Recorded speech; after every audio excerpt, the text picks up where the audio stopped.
Eto sunod, mga kababayan. Pakinggan niyo ito ha. Sunod nating pag-uusapan mga kababayan ay, hmm, ano yan Ken? Kay Marcoleta.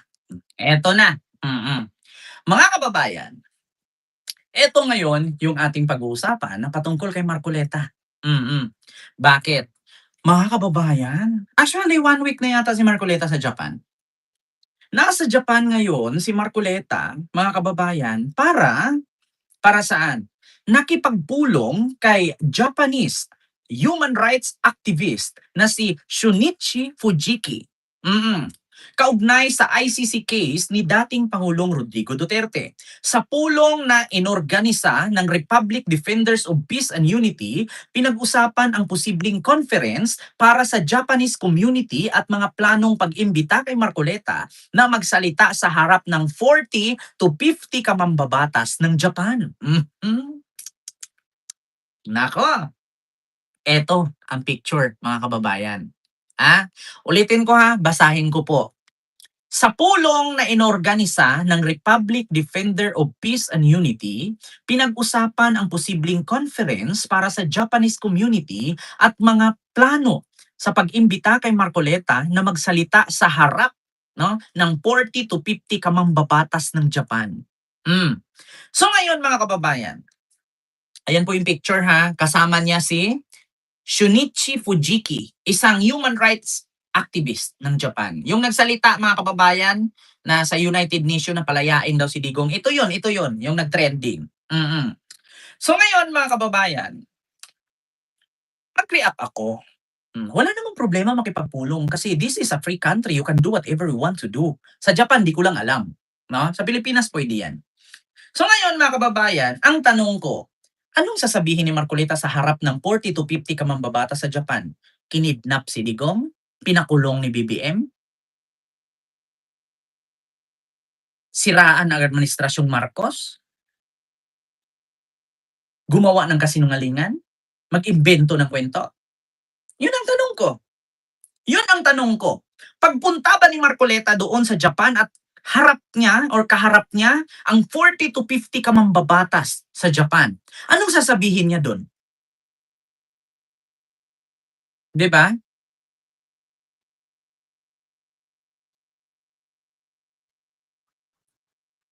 Di ba? Anong sasabihin ni Marcoleta? I am here today because of our ex-President Duterte has been kidnapped and forced to go to jail in The Hague. Ganon, ganon, ganon. Ganon ba ang sasabihin? Kinidnap ang dating presidente? Pinakulong ni Marcos? Ganon ba yon? Binayaran ni Marcos ang ICC para hindi pauwiin si Digong? Ganon ba yon? Naghiganti si Marcos instead na magpasalamat? Kasi bakit? Si PRRD, pinalibing ang tatay nila. Ang isinukli ng mga Marcos ay ipinakulong ang nagpalibing sa tatay nila na ilang years na hinantay nilang makulong sa libingan, libing sa libingan ng mga bayani. Yan ang rason nila doon mga kababayan. Pinakulong ni Marcos. Ginipit ang mga Duterte. Pinulitika ang mga Duterte. Sige nga. Yan ba ang sasabihin ni Marcoleta pagdating doon sa harap ng 40 to 50 kamambabata sa Japan? Ngayon, ang tanong mga kababayan, lalong-lalo na sa mga nasa Japan, aaksyon kaya ang Japan yan para makauwi si Digong?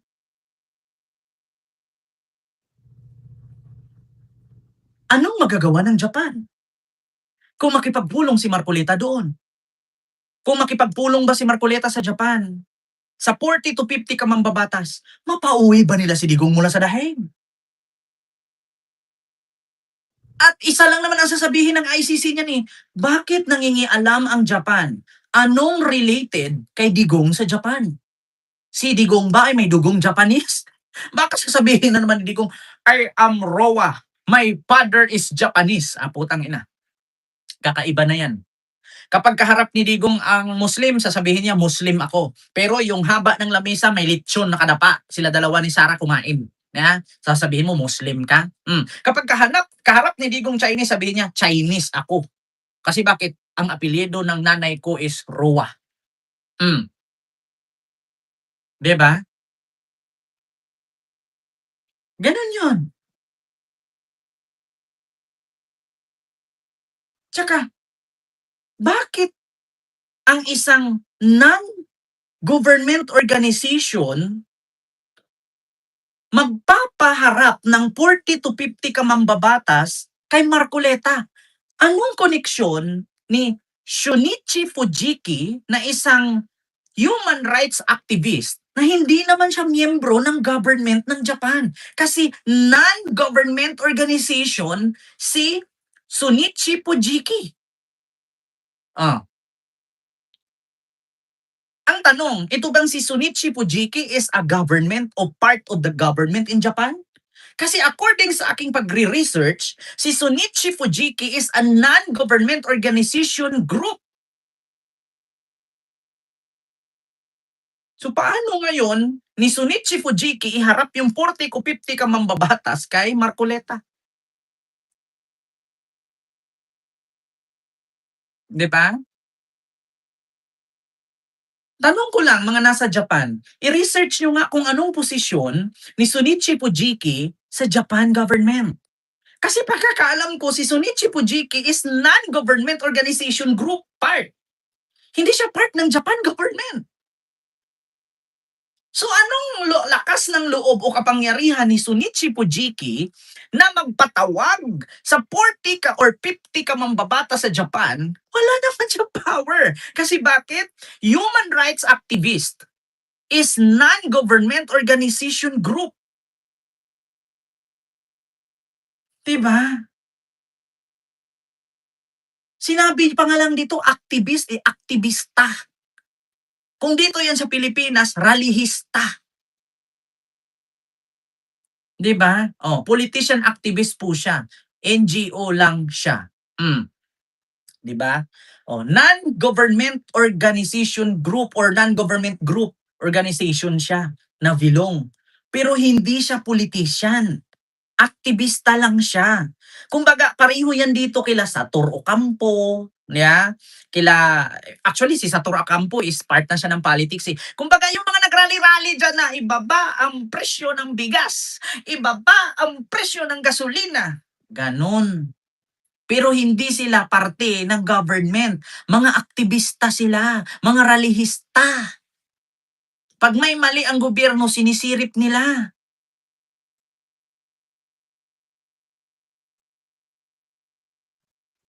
'Di ba?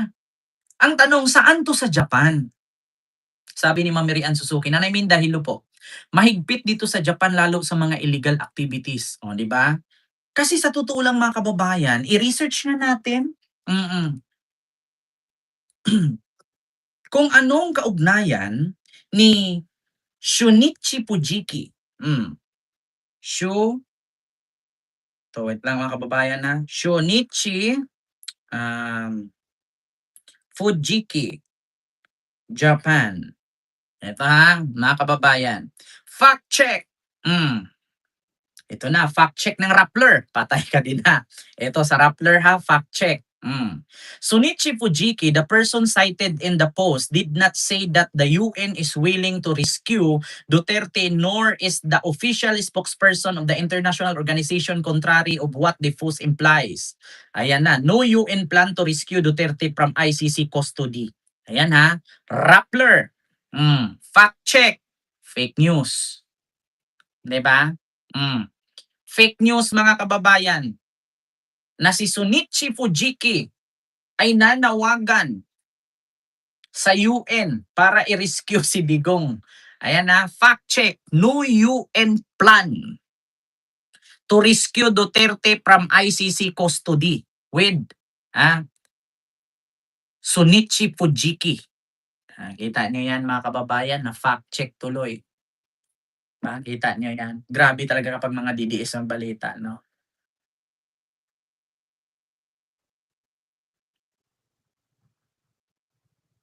Ayan, sabi ni Sim Iscariela, Sir Ken, si Attorney Marcoleta nagpunta lang yun sa Japan para makapagbakasyon. Kaya nga, 'di ba, mga kababayan, kaso lang mga kababayan sinakyan, eh. 'Di ba? Ito mga kababayan 'no, ayan. Ayan po yung picture na nakipagpulong siya sa kay Sunichi Fujiki na isang human rights activist. Para daw humarap at magsalita sa harap si Marcoleta ng 40 to 50 ka mambabatas sa Japan.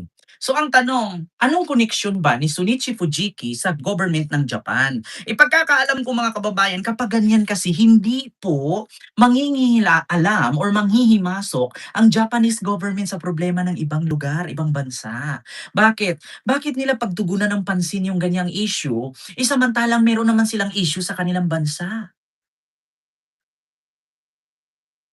Oo, Miwaku, Japan. Miwaku, Japan on Duterte issue. Miwako, Japan on Duterte issue in the ICC. Miwako, ibig sabihin hindi sila mangialam. 'Di ba? Yun ang ibig sabihin dun, Miwako. Diyos ko naman mga kababayan.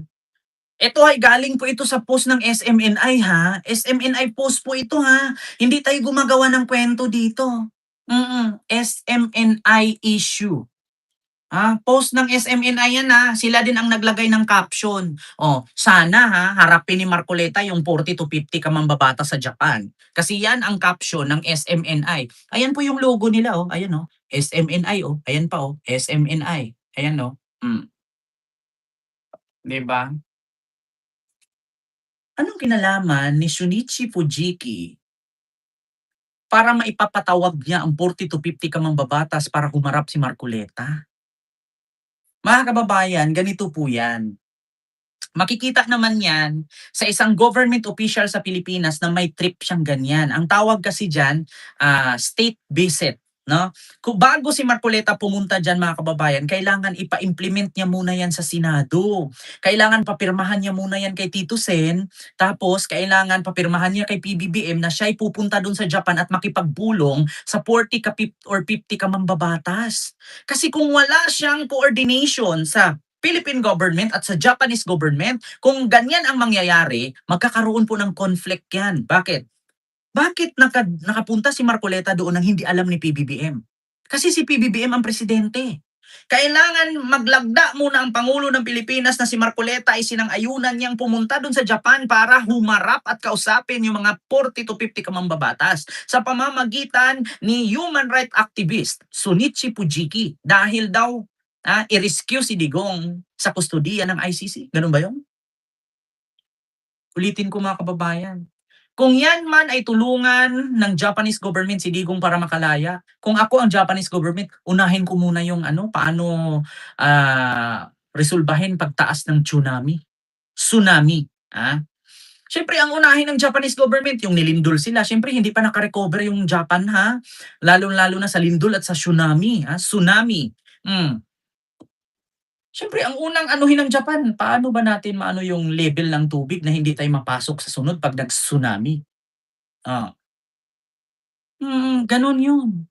Dina Joy Lascia, mega love shoutout po. Kang Kinay, sila kay Digong Kent, 'di ba? Sabi ni Ma'am Miriam si Suzuki, Kang Kinay. Ibig sabihin, wala silang paki kay Digong, 'di ba? Ako Japanese translator na ako ngayon Kang Kinay, wala silang pake kay Digong.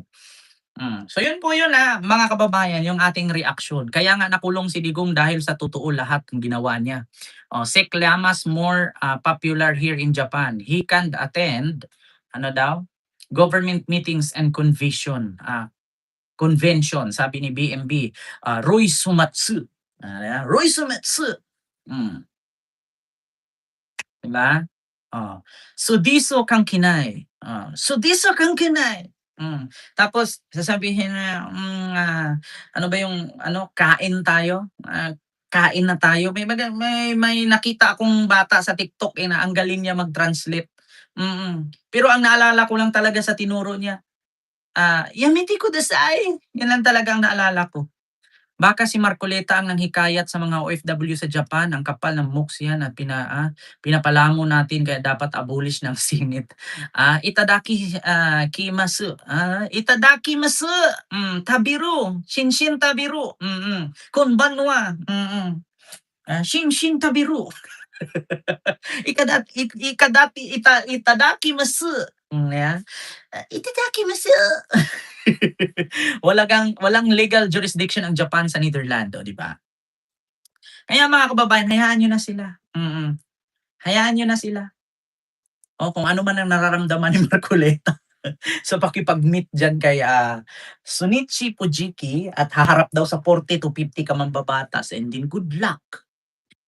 Tabimasu, tabimasu. O kaya mga kababayan, maraming salamat po kasi tabimasu muna ako ha, tabimasu. Gabi na po. So mamaya, kita-kits po tayo ulit, mga kababayan, sa ating next, no? Iyamete! Iyamete! Atutastay! So yun lang mga kababayan. Maraming salamat and see you next live. God bless. Thank you. Katsura! Katsura! Katsura! Arigato, arigato! Katsura, sayonara! Katsura! Katsura! Dala ni Marcoleta ang katsura. Hindi ko alam kung totoo ba ang katsura. Chinchin tabiru! Katsura! Katsura to! Katsura! Katsura! Tabimasu! Tabimasu! Katsura!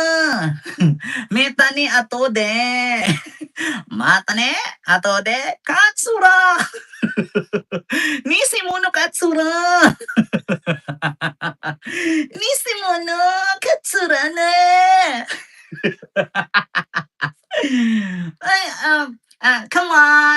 Kawai! Misinasu katsura! Yun lang mga kababayan, maraming salamat po sa inyong lahat. Mag-ingat po kayo. Sayonara, misinasu katsura! Misinasu katsura!